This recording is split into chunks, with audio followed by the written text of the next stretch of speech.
From BBC Learning English, this is Learning English from the News, our podcast about the news headlines. In this programme, Thailand-Cambodia conflict. Hello, I'm Beth. And I'm Phil. In this programme, we look at one big news story and the vocabulary in their headlines that will help you understand it. You can find all the vocabulary and headlines from this episode, as well as a worksheet on our website, bbclearningenglish.com. Okay, so let's have a look at this story. Fighting broke out last week on the border between Thailand and Cambodia, leading to the deaths of at least 33 people and causing thousands of people to leave their homes. The exact border between the two countries has been disputed for many years. There are some areas which both countries claim to be theirs. Tensions between the countries have risen over recent months.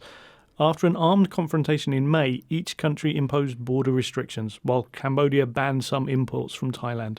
Following diplomatic efforts from Malaysia and President Trump, both sides agreed to a ceasefire on Monday, but Thailand's military has accused Cambodia of continuing to fire on their troops.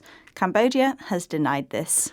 Later on Tuesday, Thailand's acting Prime Minister Phumtham Wechayachai said that there had been no escalation of fighting. However, there were also reports of Cambodian troops firing on Thailand on Wednesday morning. Our first headline is about the ceasefire. And this is from The Guardian. Thailand seeks to ease fears amid shaky ceasefire deal with Cambodia. And that headline again, Thailand seeks to ease fears amid shaky ceasefire deal with Cambodia. And that's from The Guardian. This headline is about the acting Prime Minister's statement that's trying to ease fears, make people less worried. We're going to learn the adjective shaky. Now, used literally, something is shaky if it's not very strong and moves a lot. Imagine a table that feels like it's about to break. Maybe one of the legs isn't working properly. We could say that the table is shaky. Now here, it's not a physical thing that's about to break, but a situation. If a ceasefire is shaky, then it's weak or vulnerable and might be at risk of ending. An agreement can be shaky if it looks like it might not last. And we can use shaky with people as well. So if you feel a bit shaky, then you feel weak and unwell.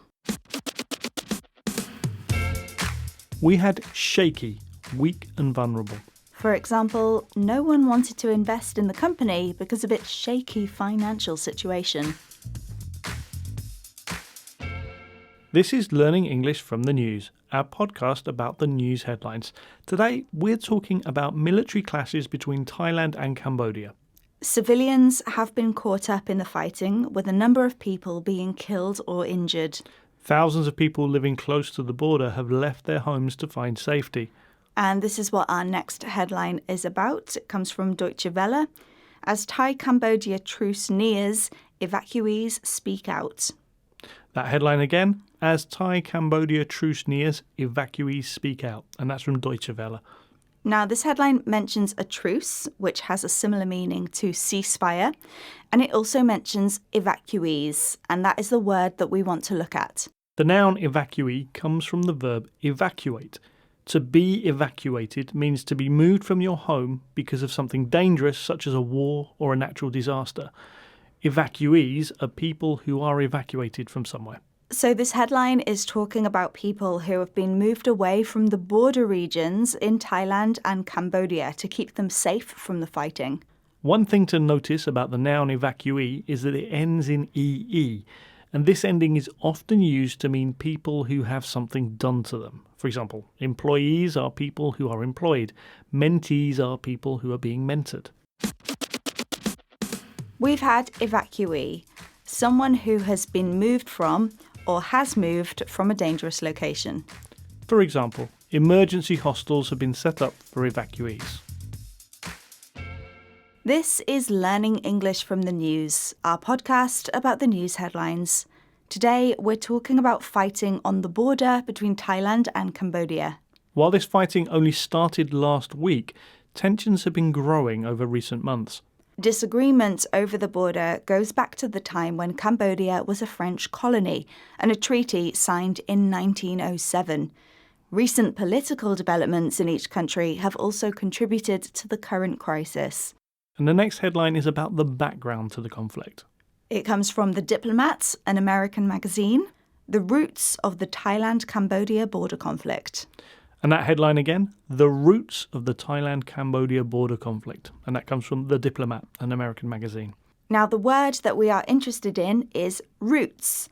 Literally, the roots are the part of the plant that is under the ground, and the rest of the plant grows upwards from the roots. We also use roots to talk about the causes of a situation.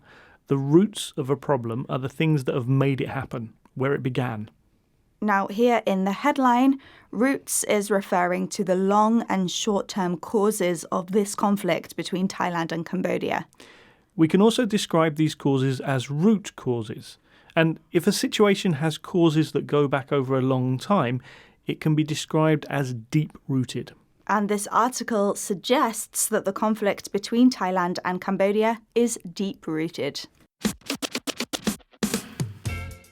So we had roots, the causes of the problem. For example, the roots of the economic crisis lie in the last government's policies.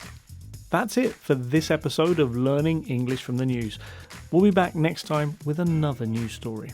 And if you want to practice what you've learnt, you can go to our website where you'll find more example sentences and a free worksheet. And also, you can find us on social media. Just search for BBC Learning English on your favourite platform. Goodbye for now. Bye.